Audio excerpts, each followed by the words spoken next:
We were late coming to this guy. Don't blame me. Blame Draymond Green for picking up another technical foul. Tom Pelissero of NFL Network, NFL Plus as well. Good to see you, Tom. How are you, sir?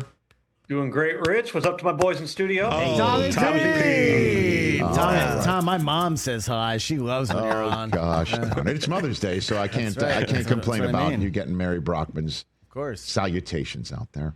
Hey, Tom. What's up, Tom? What's number one in your reporter's notebook here on this Friday before schedule release week, Tom?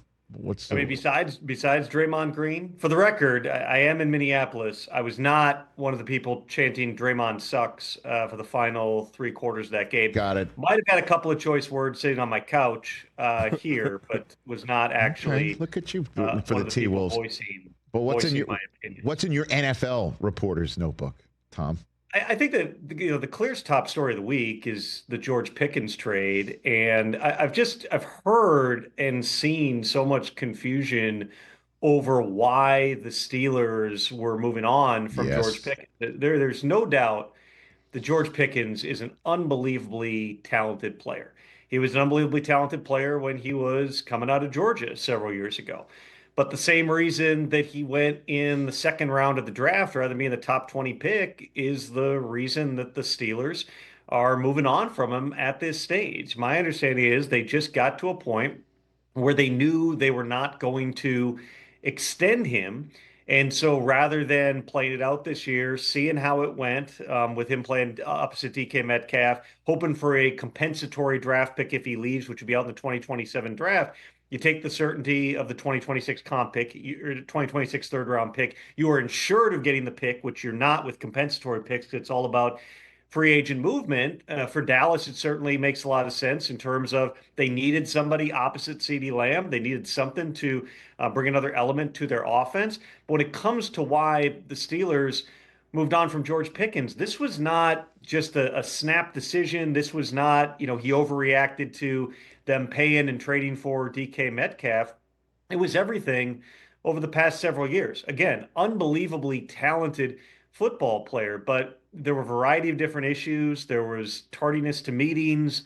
There was a couple of games where he showed up late to the locker room. You always want guys there before you turn in your inactives 90 minutes before the game. There were multiple occasions George Pickens wasn't in the locker room yet. Obviously, the personal fouls, that stuff that everybody saw on the field. There were at times missed assignments, which might be related to him being late to meetings. And it just kind of sucks some of the energy out of the locker room when you have somebody who, on a weekly basis, you just don't know what type of things they might be involved with beyond making unbelievable catches. And it was the same stuff, like I said, coming out of Georgia, where there was a lot of concern about the level to which you're going to have to hold George Pickens' hand. Not as a football player. He's going to go out and make catches, but it was about just doing all those other things right. And, there were times that he had clashes with various quarterbacks. He was certainly somebody who wanted Russell Wilson to be playing, not Justin Fields last year.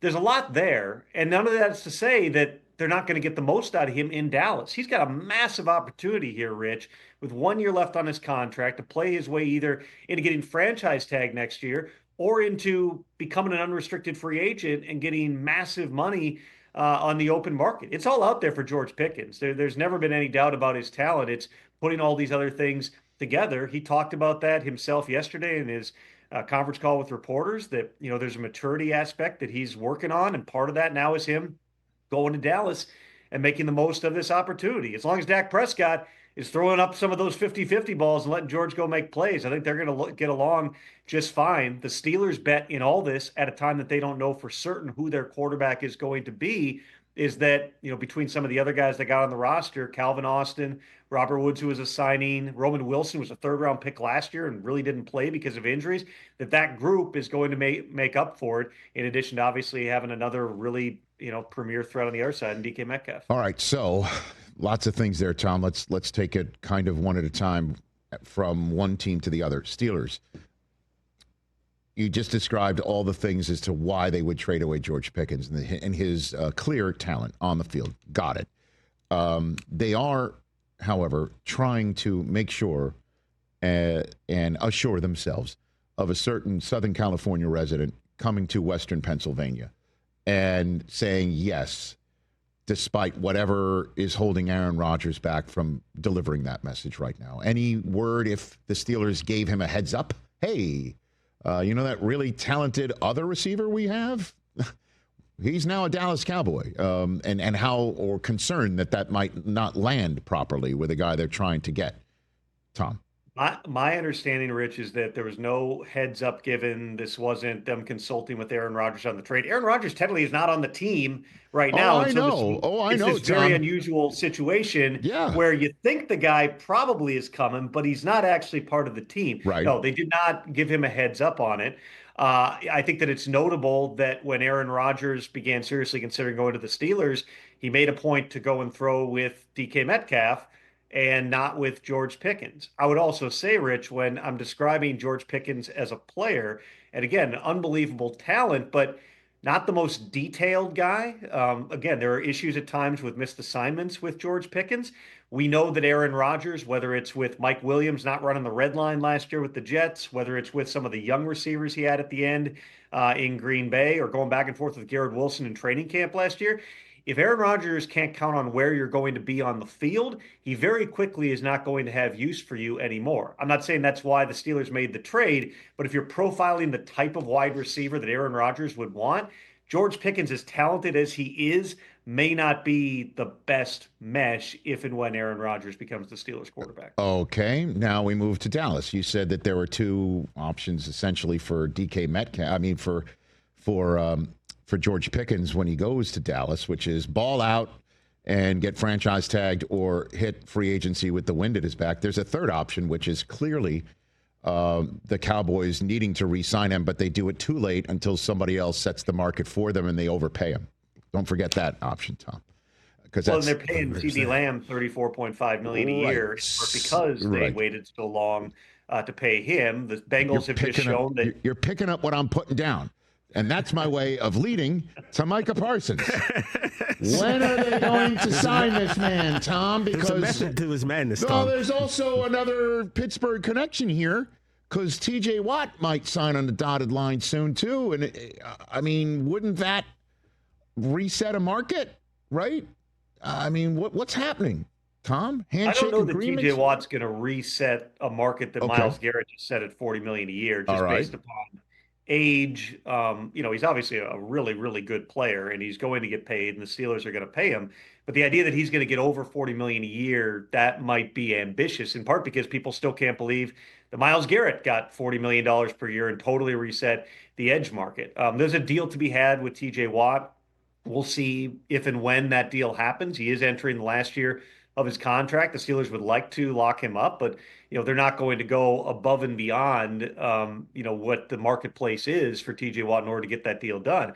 Micah, because he's younger even than Myles Garrett, obviously going into his second contract here, he's the one that you would anticipate that's going to be over $40 million per year. And like everything else with the Cowboys, it just doesn't sound like they're really far down the road right now with getting a Micah deal done. This is just kind of Jerry's approach to this. I know there have been conversations, but conversations are different than negotiations. I think we've got a pretty good idea what the number is going to have to be for Micah Parsons.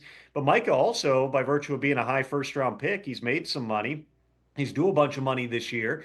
He doesn't necessarily need to rush. Nobody wants to play out their deal and then get tagged and go down that road just because there's so much injury risk and everything else. But if that's what it comes to here, Micah Parsons is going to be in a power position. He's going to have the leverage, especially if you were to get into that first franchise tag season, and the type of number that would be, sitting like a rock on the Cowboys salary cap at a time that they're going to have other people they're looking to pay, including potentially George Pickens. No, it does not sound like that's down the road. It doesn't sound like anything in terms of a George Pickens extension is in the works at this time. We'll see. They're good problems to have, but I was just about to use the Bengals analogy there, Rich, because they showed you can pay both wide receivers. Well, they currently have an edge rusher, Trey Hendrickson, that they haven't gotten a deal done with, the NFL's reigning sack leader. There's just, everybody can say all the stuff they want about the cap is fake and all this stuff. It's real. Every dollar you spend hits the cap eventually, and these are real things the teams have to navigate here in terms of trying to set up their roster the best they can while simultaneously dealing with a good problem, which is having a lot of really good players you got to pay. Okay, so what's next here? Schedule gets released next week, right? Anything you're hearing that you're comfortable throwing out there? Any breadcrumbs? I believe I am contractually barred from speculating. So am I. That's why I'm asking you to go first. Speculating about the schedule. I do anticipate there are going to be some interesting things from an international scheduling perspective. Yes. Maybe a little bit different than what we've seen in the past. Maybe even while I was filling in for you, Rich, a couple of months ago, I gave my idea for how you would eventually play 32 international games a year, and it was all about sending pods of 4 teams over. Maybe the NFL might be experimenting a little bit with something very similar to that. Okay. So that'll be something to keep an eye on here. Obviously, we'll be watching for the kickoff game, who the Eagles are going to have. There's a bunch of really good options because they've got the Lions on their home slate this year. They've got the Rams on their home slate this year. Obviously, they've got those other NFC East teams.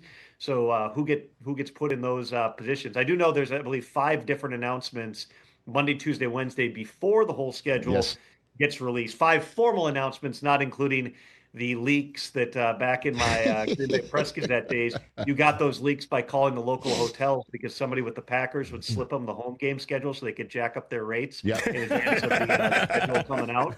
That's how you used to get that back in the day. Yeah, man, no doubt. Green Bay was always the spot because I know people apparently with the hotels there that we were all hanging out in for the draft will book a room for 18 straight weeks and then cancel on the bye weeks and the weeks that they're on the road just to make sure that they get the spot for the home games. I've heard all these things throughout hosting schedule release shows, but interesting nuggets right there. Yeah, I think the Today Show is going to be the first to go up on Monday, and that's probably where we'll find out what the season opener is for the Philadelphia Eagles in the first night game of the season, the first Thursday night game. When is Purdy popping? When's that going? Like, is there a timing that you're hearing about right now?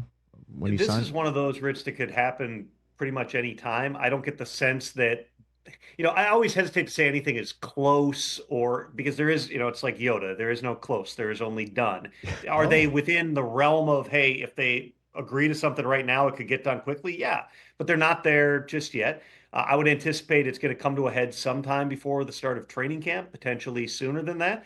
I do anticipate that it's going to be somewhere in the 50s. Exactly what that number ends up being remains to be seen, but it's going to be a solid, if not top of the market type of deal because Dak was in just a different position, having earned a lot of money, having the level of leverage that he did. Brock Purdy right now is due like $5 million this season, and they've got the specter of franchise tags. It's a lot harder at times just to make the numbers work when you got a very small number remaining in the last year of an existing contract. He was a 7th-round pick, as everybody knows, and so it's a little bit more difficult here. But he, I believe, is going to get paid. I do believe that this gets done.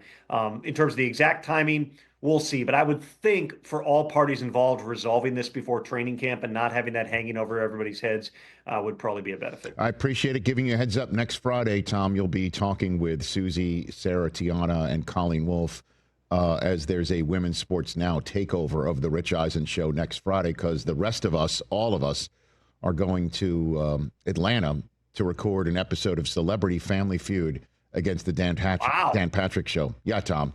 So I was not invited. I thought you would have me over Brockman. Oh, I love this.